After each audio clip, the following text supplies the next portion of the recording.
क्या चुपके से एनआरसी आ रहा है?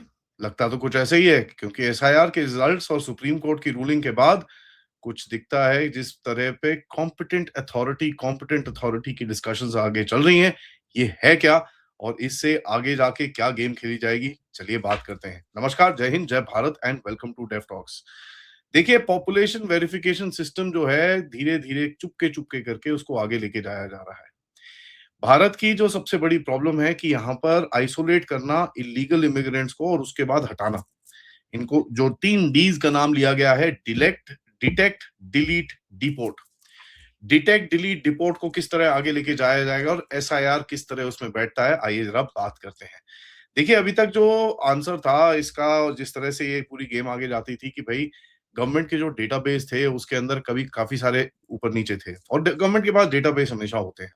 ठीक है, आपने अभी क्या नाम है आपके पास आधार का डेटा है, आपके पास अभी एसआईआर का ऑन टॉप डेटा है, उसके बाद सेंसस का डेटा है, उसके बाद लोकल सर्वेस का डेटा आता है और उसके ऊपर अगर आप देखें सबसे बड़ा डेटा जो कलेक्ट हुआ था कोविड के टाइम पे वैक्सीनेशन का डेटा और काफ़ी सारी चीज़ें ऐसी रहती हैं। नाउ अभी जो निकल रहा है ये एक बड़ा सबसे डिफरेंट सी चीज़ है। एक एनआरसी स्टाइल एक्सरसाइज नहीं है, ये एक मैसिव ऑपरेशन नहीं है बट एक gradual multi layered verification architecture है। सुप्रीम कोर्ट का जो वर्डिक्ट कहता है कि भैया एसआईआर का जो प्रोसेस है पूरा लेजिटिमेट है, उसके अंदर कोई कोई वो नहीं है। एक चीज़ उन्होंने बोली कि भई एसआईआर में वोट अगर आपका वोटर लिस्ट में नाम ना हो इसका मतलब ये नहीं कि आप इंडियन सिटीज़न नहीं हैं, तो ठीक है, बढ़िया है, उसके अंदर कोई डाउट नहीं है। तो अगला गेम क्या होगा? सबसे पहला चैलेंज होगा आपका डिटेक्ट। अब देखिए आप किसी को निकाल तो सकते नहीं जिसको आप आइडेंटिफाई ना कर सको। तो आपने अगर अपनी इलेक्टोरल रोल्स को आधार डेटाबेस, वेलफेयर बेनिफिशियरीज है, पासपोर्ट रिकॉर्ड्स हैं, इमिग्रेशन सिस्टम्स हैं, बॉर्डर मैनेजमेंट सिस्टम्स हैं और जो डेटाबेस है, इन सबको अगर आप डिजिटाइज कर रहे हो, होता क्या है कि ये पूरा आपके पास एक जबरदस्त सा डेटा बन जाता है। ऑब्जेक्टिव एक सिंपल है, इनकंसिस्टेंसीज ढूंढिए। ठीक है? जो लोग बार-बार निकलते हैं उसके अंदर, जिनके पास रेजिडेंसी नहीं होती, जिनकी आइडेंटिटी नहीं होती और जिनकी सिटीजनशिप एस्टेब्लिश नहीं होती, वो आप इनविजिबल से अब उसको विजिबल करिए। ये होता है डिटेक्शन का फेज़। इसके अंदर काफ़ी सारी चीज़ें चली जा रही हैं। अभी आपने देखा कि एसआईआर की एक्सरसाइज़ चल रही है। पीछे से गवर्नमेंट की आधार वेरिफिकेशन की एक्सरसाइज़ चल रही है जिसमें 8 से 10 करोड़ आधार कार्ड हटाए गए हैं। उसके बाद बर्थ सर्टिफिकेट्स की एक्सरसाइज़ चल रही है जिसके अंदर भी 8 से 10 करोड़ बर्थ सर्टिफिकेट्स हटाए गए हैं। उसके बाद एक-एक स्टेट के अंदर किस तरह से इस इसको पूरे को खोला जा रहा है, वो आपके सामने है। फिर आता है डिलीट। अब सुप्रीम कोर्ट का जो वर्डिक्ट है ये बड़ा इंपॉर्टेंट हो जाता है। देखिए सुप्रीम कोर्ट बोल रहा है कि आप इलेक्शन कमीशन के पास एक अथॉरिटी है to revise the electoral rules. ये हमने एस्टैब्लिश कर लिया। अब इसके ऊपर तो आप कुछ कर नहीं सकते। इसका मतलब क्या है? इलेक्शन कमीशन के ही लेवल के ऊपर जो डेड वोटर्स हैं, डुप्लीकेट वोटर्स हैं, शिफ्टेड वोटर्स हैं और इनेलिजिबल एंट्रीज हैं, इन सबको हटा सकते हैं। तो कोर्ट ने बड़ा क्लियरली बोला है कि ईसी का काम नहीं है सिटीजनशिप डिसाइड करने का, लेकिन उसके अंदर एक गेम है। अगर आप देखें, अगर आप वोट करने वाले कौन लोग होते हैं, आप 18 साल के होने चाहिए, दूसरा आप सिटीजन ऑफ दिस कंट्री होने चाहिए। तो अगर आप देखें कि साहब इस पॉइंट पे पूरा लिब्रांडू गैंग बड़ा ऊपर नीचे हो रखा है, उन्होंने बोला, "ओ जी, जीत गए, जीत गए, जीत गए, जीत गए।" ना, ना, ना, ना। देखिए, वोटर्स लिस्ट से आप निकलें, तो फिर होता क्या है, वो एक अलग कैटेगरी बन जाता है। ठीक है? वो कैटेगरी को बोलते हैं डाउटफुल या डिस्प्यूटेड या whatever I want to come come across. तो कहीं न कहीं आप पहले उसको लिस्ट से नाम निकालोगे तो डिलीशन आपका वहीं पे शुरू हो जाता है।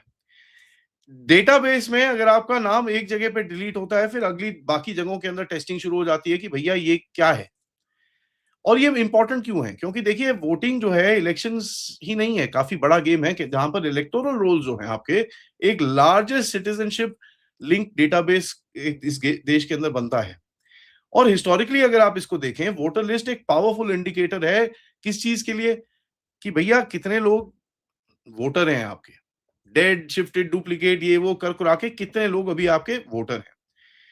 इसके बाद ये होगा रेफरेंस। अभी यहाँ पर ये जो न्यूज़ आई है कि भई ईसी जो है, जो लिस्ट है उनको कॉम्पिटेंट अथॉरिटी के पास भेजेगी। ठीक है जी? कॉम्पिटेंट अथॉरिटी के पास क्या भेजेगी? कॉम्पिटेंट अथॉरिटी कौन है कि भैया ये लोग हैं, इनका ज़रा डाउटफुल है, अब आप चेक करिए इसके ऊपर। नाउ जहाँ पर डाउटफुल नेशनैलिटी और ये सब चीज़ें होता है, तो आपको समझ में आना चाहिए कि भैया उसके बाद फिर आप जब जैसे ही चेक करना शुरू करते हैं, तो आपको फिर बहुत सारी चीज़ें और मिलेगी वहाँ पर। अब देखिए 13 स्टेट्स के अंदर आपका एसआईआर हो चुका है, ठीक है? दोज़ क्लैरिफाइड एज़ अदर्स, ठीक है, जो जिसके अंदर नहीं है, वो एक सेपरेट फ्रॉम एब्सेंट, शिफ्टेड और ये सब जो अलग वाले हैं, जो अदर्स में आ जाते हैं, ये आपको अभी चेक करना पड़ेगा। तो अगर आप इसको आप कॉम्पिटेंट अथॉरिटी पे भेज रहे हैं, तो कॉम्पिटेंट अथॉरिटी क्या करेगी? आपके सामने है फिर। ठीक है जी। तो कॉम्पिटेंट अथॉरिटी का काम रहेगा कि भई जो आपकी इस बारे में जो आपका एक वो बना है, अभी क्या नाम है, इमिग्रेशन और फॉरेनर्स एक्ट जो है, उसके तहत पे कॉम्पिटेंट अथॉरिटी कौन है? आपके जो लोकल एडमिनिस्ट्रेटिव स्ट्रक्चर है, वो आपकी कॉम्पिटेंट अथॉरिटी बन जाती है होम मिनिस्ट्री के साथ में। तो अगर वो अब आगे करना शुरू करें और उस काम को आगे करना शुरू करें, तो आप सिटीजनशिप का रिव्यू शुरू कर सकते हैं। क्वेश्चनेबल वोटर का नाम डिस्प्यूटेड वोटर लिस्ट में रहेगा, लेकिन क्वेश्चनेबल वोटर का नाम अगर आप वहां पर वो डिस्प्यूटेड लिस्ट में रहेगा, लेकिन उसके बाद अगर आप उसको डबल चेक करना शुरू करें, तो आपको दिखेगा कि भाई क्या गेम है। देखिए, इसका काम रहेगा वेरिफिकेशन का। वेरिफिकेशन के अंदर आपके birth records, family records, migration history, citizenship के क्या-क्या डॉक्यूमेंट्स हैं, पासपोर्ट की क्या हिस्ट्री है, क्रॉस बॉर्डर की क्या मूवमेंट है, क्या आप इंडियन सिटीजन हो, फॉरेन नेशनल है, अनडिटरमाइंड स्टेटस है, क्या चीज उसमें निकलेगा। और जैसे-जैसे आप वो करेंगे, तो आपको पता चल जाएगा भैया कौन भारत का सिटीजन है, कौन भारत का सिटीजन नहीं है। ये बहुत इंपॉर्टेंट चीज है, क्योंकि डिलीशन तो आपने कर दिया वोटर लिस्ट से। वेरिफिकेशन अब आप जो डाउटफुल है उसका कर रहे हो। और जैसे ही वो कर पाओगे, तो आपके पास एक लिस्ट आ जाएगी लोगों की, भैया ये तो कहीं के नहीं है। अब एक तो वो कहीं के नहीं लोग जो रहेंगे, और दूसरे लोग जो हैं कि भैया जो किसी भी लिस्ट में नहीं है। तो आप पूछें भैया आपके पास क्या डॉक्यूमेंट्स है? जी हमारे पास कुछ नहीं है। तो आप फिर यहाँ पर क्या कर रहे हैं? तो ये एक बड़ी क्लियर चीज निकलती है। नाउ इसको जरा टाइमिंग देखिए। इलेक्टोरल वोट 13 राज्यों में हो चुका है, और अभी 9-10 राज्यों का भी ऑलरेडी कर रखा है। ठीक है जी। इसके ऊपर अब अगर आप देखेंगे कि बॉर्डर मैनेजमेंट पे काम शुरू हो चुका है। इलीगल इमिग्रेशन जो है एक बहुत बड़ा पॉलिटिकल इशू बन चुका है। सिटीजनशिप डॉक्यूमेंट का जो गेम है, वो दोबारा से एक फुल्ली इंपॉर्टेंट ले चुका है कि भैया ये करना ही करना है। तो डिटेक्ट, डिलीट, वेरीफाई, डिपोर्ट का जो गेम है, ये आगे आपका चलेगा। सुप्रीम कोर्ट ने करा क्या? सुप्रीम कोर्ट ने बोला कि साहब कोई भी डिपोर्टेशन उन्होंने ऑर्डर नहीं करी, उन्होंने मास सिटीजनशिप कैंसलेशन नहीं करी। उन्होंने बोला कि साहब इलेक्शन कमीशन का काम है कि वो इतना करे, उसके बाद उसको अगली अथॉरिटी को देना चाहिए। And that is exactly what we wanted.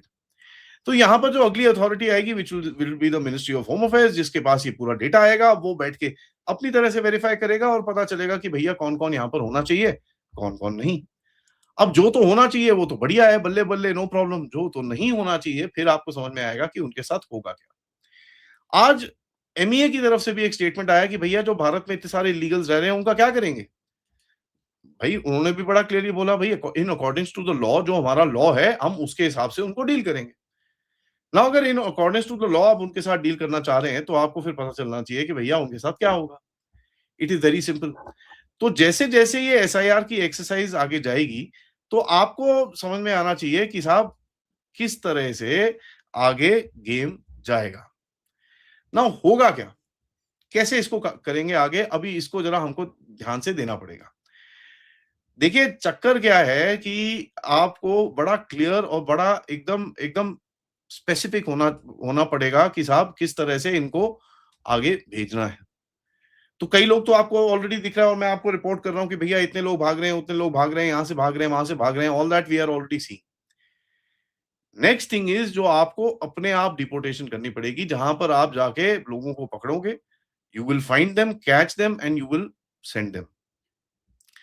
ये एक बड़ा इंपॉर्टेंट सा चीज है, जहां पर आपको समझना पड़ेगा कि किस तरह से city by city, street by street जाके आपको ये गेम करनी पड़ेगी। नाउ इसके अंदर होगा क्या? इसके अंदर होगा ये कि कुछ स्टेट्स आपके साथ कोऑपरेट करेंगे, कुछ स्टेट्स आपके साथ कोऑपरेट नहीं करेंगे। लेकिन इनका इकोसिस्टम इतना वीक करना पड़ेगा कि भैया अगर आपके पास ये डॉक्यूमेंट्स नहीं है, आपके पास अगर आधार कार्ड नहीं है, ये सब चीजें नहीं है, और आप नेशनल डेटाबेस में नहीं कर पा रहे आपकी एंट्रीज, तो आप फिर आके ना आप घर ले सकते हो, ना आप ट्रैवल कर सकते हो, ना आप नौकरी ले सकते हो ऑर्गेनाइज सेक्टर में। अनऑर्गेनाइज में फिर भी कुछ ना कुछ एक गैप रहेगा। ना आप कुछ ना कुछ किसी भी फैसिलिटी का आप वो चीज कर सकते हो, मतलब यूज कर सकते हो। तो अभी आप देख रहे हैं कि भैया ये जो राशन राशन मिलता था, ये सब चीजें होती थी, जहां पर 30 लाख लोगों का नाम कटा है, वेस्ट बंगाल में, और कोई 50-60 लाख लोगों का नाम कटा कहाँ पर? महाराष्ट्र के अंदर। तो आपको ये दिखता है कि यहाँ पर ये एक्सरसाइज़ अभी ये जो चल रही है, this is still in a very nascent phase, but साहब ये कहीं न कहीं जो एक एसआईआर की एक्सरसाइज़ में इतना रोना-धोना हो रहा था, अब आपको समझ में आना चाहिए, हो क्यों रहा था? हो इसलिए रहा था कि इनको पता है इनका जो फेक वोटर्स का, फेक बंदों का इकोसिस्टम है, वो अब टूटेगा। इनका जो इकोसिस्टम है, जो इनके टुकड़ों पे पलता था, जिनके ये स्टेट की मशीनरी यूज़ करके इनको सपोर्ट करके अपने पास यहाँ पर रखते थे, वो टूटने वाला है।